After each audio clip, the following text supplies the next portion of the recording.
años creando historias en tu hogar. Muy bien, otra vez vamos al lugar de los hechos. Maricielo del Castillo, Roberto Sánchez se retira, está entrando a su vehículo, vamos a ver qué ha dicho, qué ha comentado. Maricielo, te escuchamos con atención. Milagro, sí, lo que pueden ver en pantalla es al candidato Roberto Sánchez retirándose del lugar. Ha dado un speech aproximadamente de 1 hora con los personajes que te he mencionado. Ha dado gracias a Domingo Pérez, a Ernesto Zunini, con quien pudimos hablar también, a Analí Márquez y demás. Importante mencionar, Milagros, acá hay un dato importante de su speech, ¿no? Habló acerca de la importancia de la lucha contra la corrupción, cuando recordemos que el expresidente Castillo, su líder, acumula al menos 5 investigaciones fiscales abiertas por presunta corrupción, de hecho. También de la importancia de proteger los derechos humanos, cuando precisamente están llevando a César Tito Rojas como diputado, a una persona que comparte el pensamiento de Gonzalo, el mismo de Sendero Luminoso, que fue responsable de la desgarradora época del terrorismo. Hemos visto, Milagros, alguna presencia de banderolas de Antauro. De hecho, también hemos podido capturar algunas imágenes de personas, ¿no?, de etnocaceristas que están, de hecho, ahí está, mira, Milagros, está saliendo el candidato Roberto arriba de su vehículo, dando el último está saludo. Absolutamente alegre, por supuesto, por estos resultados, ¿no? Preliminares, hay que decirlo, está absolutamente feliz, como una lombriz, ¿no? Así suenan las frases de niños. Él, creo, es mi opinión, que debería de guardar mesura. De verdad me hace recordar tanto a Lourdes Flores cuando luego se volteó la tortilla y Alan García terminó ganándole. Entonces, señor Roberto Sánchez, guarde compostura, porque esto todavía no ha terminado y es un conteo preliminar. Ni siquiera son los datos oficiales de la OMPE, que ya están a más del 60%. Falta el voto extranjero. Y la mala noticia para los de Juntos por el Perú es que ahora sí hay personeros. Hay personeros. Y van a hacer la pelea. Entonces, ya. ¿Cuándo vamos a saber quién ha ganado? El señor Burneo dice que en un mes. ¡Qué tragedia!, ¿no? Ahí está, abrazando a todos. Si se pudo, le gritan sus seguidores, sus camaradas. No se va a quitar el sombrero ni para dormir. Acuérdense de mí, su amuleto. Hoy día se fue. ¿Qué dice ahí? ¿Pollo? Pensé que era alguna pancarta, ¿no? Dice pollo, arroz, chifa, y se pasan los peruanos. Me encanta eso. Bueno, ya. José Carlos Requena, gracias Maricielo, regresamos contigo en cualquier momento. José Carlos Requena y Enrique Castillo, muy buenos analistas, están aquí en el programa. Vamos a comentar el conteo rápido, ¿no es cierto?, que ha dado el señor Alfredo Torres de Ipsos. Le ha dado 50.3 a Roberto Sánchez y 49.7 a Keiko, y Datum le ha dado 50.14 a Roberto Sánchez y 49.86 a Keiko Fujimori, pero también Urpi Torrado ha dicho que no pueden decir quién ha ganado porque es demasiado ajustado. Bueno, ¿cuál es su primera sensación? José Carlos, empezaré con usted. Esto es casi la misma cifra que tuvo Pedro Castillo con Keiko, y al final terminó ganando Pedro Castillo, pero sus impresiones de estos resultados. Sí, parece un déjà vu un poco del año 2021, efectivamente. Es verdad. Mira, las cifras de conteo rápido suelen ser muy cercanas. Vamos a esperar igual, creo que lo prudente es esperar los resultados oficiales, pero en cualquier caso lo que sí te muestra es un país partido, casi por la mitad. Tercera elección consecutiva que estamos en una situación similar. A estas alturas, además de confirmarse la victoria de Sánchez, sería una cuestión algo rara si se considera la cantidad de candidatos de derecha que había en primera vuelta y cómo se ubica, por lo menos según las recientes encuestas, el elector peruano promedio, que es un poco más a la derecha, ¿no? Entonces, habrá que ver cómo maneja Sánchez de confirmar su victoria estas primeras semanas y cuáles son los primeros pasos que dan. Los primeros que ha dado creo que persisten en generar preocupación, si es que persiste en esta agenda maximalista, porque será también una ceguera de no saber leer el momento político actual, ¿no? Claro, para Porqui esto es resultado de un fraude, Enrique, ¿no? O sea, él cree, y él ha dicho en varios tonos, que los peruanos no están en la izquierda que es todo lo contrario, pero por el fraude, él cree que él debió pasar con Keiko. Hoy día Burneo ha dicho que no fraude nada, que todo ha sido inmaculado. Bueno, eso nadie le cree tampoco. Pero, ¿cuál es tu lectura de este parteaguas, como acaba de decir el señor Requena, un país partido, ¿no es cierto?, literal, y cómo ha triunfado la narrativa distorsionadora de la izquierda? Porque han estado contando otra historia del Perú en las últimas semanas. Buenas noches, Milagros. Bienvenido, Es indudable que las irregularidades de la primera vuelta perjudicaron a Rafael López Aliaga. El mismo presidente del Jurado Nacional de Elecciones habló de cantidades muy fuertes que justificarían el reclamo de López Aliaga. Esto generó que casi, digamos, toda la segunda vuelta estuviéramos pendientes de los reclamos y de las decisiones del Jurado Nacional de Elecciones. Pero ya estamos en esta segunda vuelta y tenemos este resultado. Correcto. Que cualquiera que sea, digamos, décimas más, décimas menos a favor de uno o del otro, efectivamente tenemos un país fracturado en dos. Yo no haría aquí la distinción en esta segunda etapa de lo que es izquierda-derecha. Yo creo que lo que aquí se mantiene es el fujimorismo-antifujimorismo. Y un fujimorismo que tiene dos etapas muy marcadas. El fujimorismo de Alberto, o el antifujimorismo contra Alberto, que es el que se ha ido de alguna manera apagando, no en la intensidad, pero sí en la cantidad, porque simplemente hay mucha gente que va olvidando las cosas, o jóvenes que van entrando al proceso electoral, pero que ya no recuerdan o no vieron todo lo que ocurrió, bueno o malo, del fujimorismo en aquella época. Lo que sí tienen recuerdo, y esa es la segunda etapa, que es el antiqueiquismo. Keiko Fujimori ha generado su propio perfil, y ese perfil tiene que ver, lamentablemente, no solamente con su actividad personal, sino con lo que ha ocurrido en el Perú desde el 2016 hasta la fecha, que coincide con la inestabilidad política en la cual hemos tenido 10 presidentes, N cantidad de ministros. Entonces, yo no creo que aquí se haya tratado de derecha-izquierda. Se ha tratado de cómo evito que Keiko Fujimori se ponga la banda presidencial. Correcto. O cómo evito que el mensaje violentista, radical, de Pedro Sánchez llegue a Palacio de Gobierno. Perdón, Roberto Sánchez llegue a Palacio de Gobierno. Entonces, me parece que eso es a lo que hemos vivido, y eso nos lleva efectivamente a señalar que han pasado 5 años y en el Perú nada ha cambiado, Milagros, desde el 2021. Bien interesante lo que estás planteando, José Carlos, quiero saber tu opinión, porque en efecto, en todas las últimas horas, lo único que decía la izquierda era cómo evitar que Keiko llegue a gobernar, y un poco más si la pintaban como presidenta, ¿no? Sí, no, yo coincido con esta mirada de Enrique del peso del antifujimorismo. Creo además que efectivamente un sector de la izquierda la verdad ha querido ver una realidad muy distinta a la que se tiene. Creo que a diferencia de Castillo, que tenía una aura de ingenuidad, novedad, que no se le conocía mucho, un profesor rural, de Sánchez hemos visto su rol como parlamentario y su rol como ministro. Hemos visto sus alianzas de primera vuelta. Entonces, pensar que va a generar algo, creo que es una ingenuidad que esperemos, efectivamente, Sánchez sea lo suficientemente pragmático, nuevamente, de ser ratificado como presidente, de poder leer el mensaje de las urnas, que no es un endose mayoritario, y de hecho, recordemos que en primera vuelta tuvo 12% del voto válido, es decir, tiene más del 80% de gente que no ha votado por él, y sin embargo ha tenido la capacidad de crecer hasta donde ha crecido, ¿no? Pero, correcto, pero también recordar que el conteo rápido no es el conteo oficial, ¿no? Sí, sí, Por eso quiero que quede claro salvedad para todos, y yo pienso que debemos de ser, como dice tanto Enrique como José Carlos, un poco pacientes. Más bien, Rolo, podemos volver a entrar a la página de la OMPE porque tiene que ir activándose, y desde aquí mi llamado al señor Burneo para que no duerman.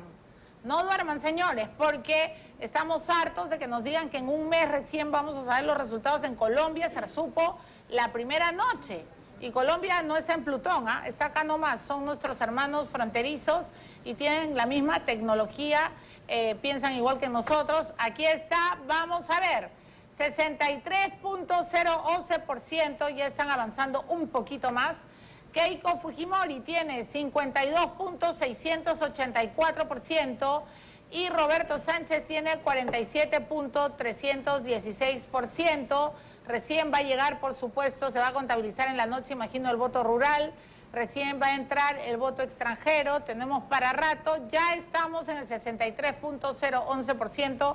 Cuando terminemos el programa, prometo volver a colocar la página de la OMPE a ver si avanzaron algo, ¿no?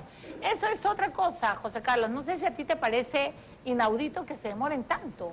O sea, ¿por qué tenemos que aceptar que se demoren un mes? Bueno, yo supongo que el cálculo que tú comentas que ha dado Pachas o Burdeos tiene que ver con la cantidad de impugnaciones que hay. Si eso hay, efectivamente, harían bien los jurados electorales especiales en darles un rápido trámite. Pero son dos candidatos. Claro, no con dos candidatos es una elección relativamente sencilla, pero rápida, recordemos ¿no? también en este déjà vu del 21, la proclamación de resultados fue el 19 de julio. Entonces, esperemos que no se repita una situación así. Correcto. Porque estar un mes en ascuas, la verdad, creo ya que basta, ¿no? es un plazo muy prolongado. ¿Qué piensas, Enrique, de, Sí, de estos definitivamente, tiempos burnianos? Definitivamente hay una deficiencia, y no solamente en el jurado, en la OMPE, porque quien contabiliza los votos es la OMPE. Son los técnicos y ese es el cómputo de la OMPE. Entonces, si hay una demora y genera una incertidumbre que no es nada positivo ni para el país ni para los candidatos, porque lo que vemos es efectivamente posiciones triunfalistas en algunos casos que podrían revertirse o de confirmarse, terminan generando que en el otro competidor o la otra competidora se vayan generando sentimientos que después hacen muy difícil el poder reconocer una derrota o el acercarse a felicitar al contrincante. No sucede eso ni en Chile ni en Colombia porque los resultados son muy rápidos, nadie cuestiona a los organismos electorales y es la misma población la que llama a que se respeten estas cosas. Por supuesto. Pero si no tienes esos elementos y por el contrario lo que tienes es una dilación muy fuerte, entonces genera una serie de dudas porque aprovechan justamente las partes y los troles de las partes a generar cualquier tipo de narrativas, entre comillas, que hacen que la gente empiece a dudar del trabajo que se está haciendo. Claro, y además, bueno, también hay que decirlo, Enrique, que en Chile y en Colombia el material está a la orden, no hay cédulas manchadas, marcadas, en fin, es demasiado lo que vamos viendo. Ahí vemos la celebración. Cuidado, señores de Juntos por el Perú, todavía no hay una declaración oficial de la OMPE, hay un conteo rápido. Y luego, ¿qué va a pasar si al final se voltea por décimas el resultado? ¿Qué van a gritar? ¡Fraude! ¿Qué va a pasar? Por eso yo pido serenidad a los dos, a Roberto y a Keiko. Keiko ha estado mucho, bueno, también pues mucho más serena, ¿no? Pero bueno, ya vamos con ella otra vez. ¿Qué está pasando en la Plaza San Martín? Milagros, ya se fue el candidato Roberto Sánchez, pero acá la fiesta sigue. Todos los manifestantes, bueno, afiliados al partido, afines al partido, están, bueno, con las arengas. Lo principal, Pedro Castillo, libertad. Pero Milagros, te cuento que hemos tenido la primera declaración después del conteo rápido del candidato Roberto Sánchez. Nos habló de un futuro gobierno respetuoso de la democracia, de la justicia. Tuvimos las declaraciones nosotros primero, Milagros, ahí seguro ya en Switcher te las pondrán. Pero bueno, esta es la fiesta, digamos, que se vive aquí a estas horas de la noche. Un dato importante, Milagros, es que los anteriores datos del conteo rápido en digamos, las elecciones de hace 5 años de Pedro Castillo con Keiko Fujimori, en el conteo rápido posicionaba a Pedro Castillo con 50.2% y a la candidata Fujimori con 49.8%, que son cifras que se repitieron con el conteo del 100% de la OMPE.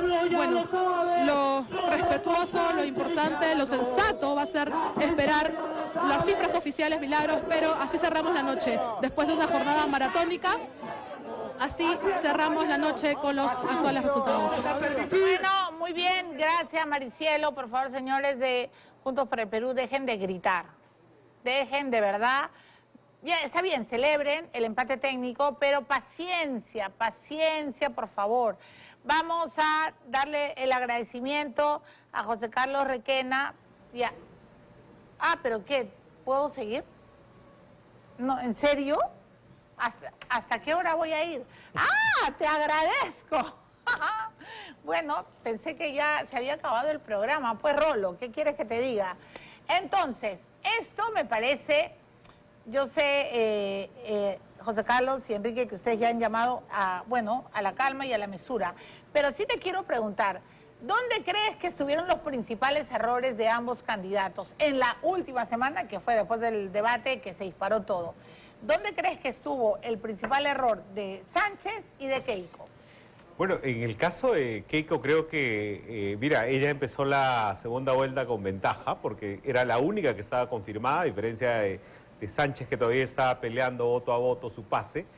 Y sin embargo, en esas 5 semanas que tuvo de ventaja se le vio muy inactiva. Creo que el único acto público que tuvo fue la presentación del Cuto Guadalupe y algunas otras personalidades públicas. Perdió tiempo. Yo creo que perdió tiempo seriamente y creo que en los debates su desempeño, tanto del equipo técnico, con la excepción, creo, de Luis Carranza, pero en general fue un desempeño, la verdad, muy limitado, considerando la experiencia que tenían los participantes.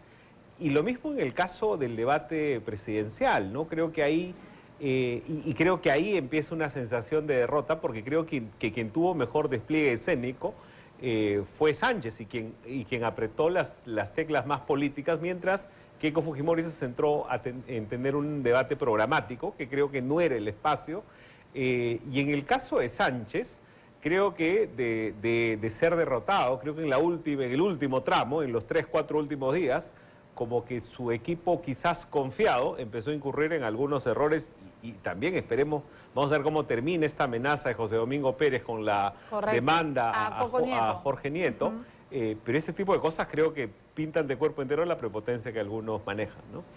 La misma pregunta, Enrique. ¿Dónde consideras que ha estado la principal falla tanto de Keiko como de Roberto en esta segunda vuelta? Si nosotros miramos el escenario que nos han pintado los resultados en las regiones, yo tendría que decir que han habido, de parte de Keiko Fujimori, errores muy fuertes, como por ejemplo, dejarse ganar el norte.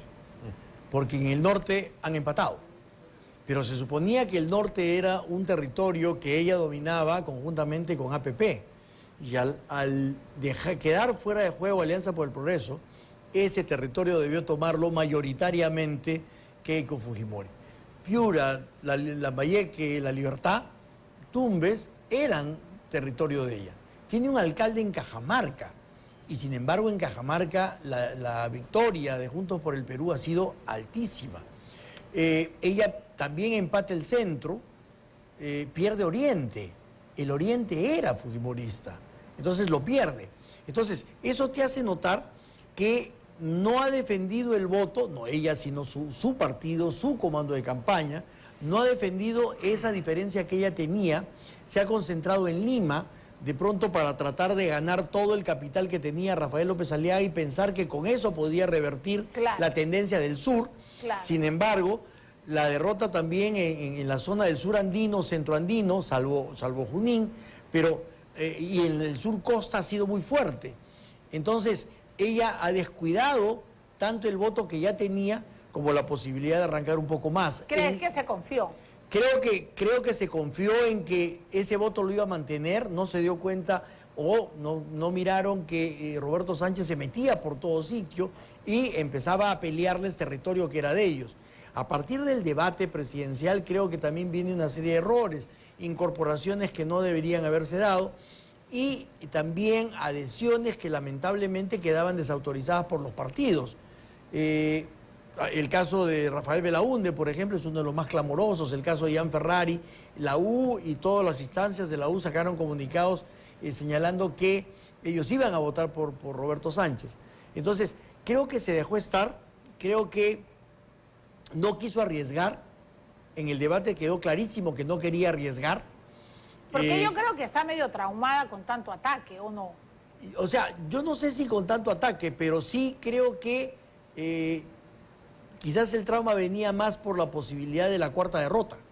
Claro. Entonces, eso la ha hecho tratar de plantear sobre seguro. Y creo que la aconsejaron mal al decirle que ella no debería atacar, que ella no debería responder y que Porque solamente dejó tenía que se instale la narrativa de que un poco más ella era la presidenta del Perú. Pero además hay una cosa que tú dijiste hace un rato, ¿no es cierto? La narrativa efectivamente de la izquierda, eso que estás diciendo, de que ella era la presidenta del Perú, de que las leyes pro crimen las dio ella, que los Así 50 es. muertos en el sur fueron culpa de ella.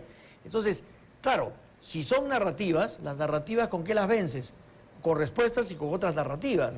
Pero ella no pudo articular ni en el debate ni después ninguna respuesta. ¿Tú tienes alguna respuesta de Keiko con respecto a eso? No hay ninguna. Simplemente no, yo no soy, yo no fui, yo no goberné, yo solo tuve 20 congresistas, pero con eso no enfrentas toda una exposición y un ataque de esa naturaleza. Totalmente de acuerdo. Y en el caso de Roberto Sánchez, claro, es poco lo que se puede decir en términos de errores, porque lo que hay que decir es que la verdad, con los aliados que tiene, está ganando más de lo que debería haber tenido. Ok, a ver, vamos otra vez a la página de la OMPE. Hay algo que no me cuadra, pues podemos ir a la OMPE, Rolo, por favor. Estamos actualizando. Tenemos que ir a los datos oficiales, porque una cosa es conteo rápido, otra cosa es boca de urna, y otra cosa es el organismo electoral y Burneo y el señor Pachas nos han prometido absoluta seriedad. Aquí está, miren, sigue subiendo. Falta todavía, pero ya están en el 65.403%. Hasta ahora Keiko está arriba, pero largamente, ¿no? 52.721% contra 47.279%. Casi, ¿cuántos puntos hay de diferencia ahí? ¿No? Casi cinco, más de 650.000 votos. Vamos a ver cómo se sigue este conteo, pero yo a todos, de verdad a todos, les recomiendo una sola cosa. Vayan a la OMPE, porque la OMPE es el organismo que tiene que decir quién ha ganado. Y señores de la OMPE, no se demoren, háganse una por el Perú, basta de tanta incertidumbre y trabajen sin descanso. Muchas gracias, José Carlos Requena, bienvenido siempre al Comercio, gracias por la precisión de tu opinión. Igual, Enrique, bienvenido siempre aquí a Panamericana. Tengo que ir a la pausa, señores, me han regalado un poco de tiempo. Ahora voy a regresar con una denuncia de irregularidades.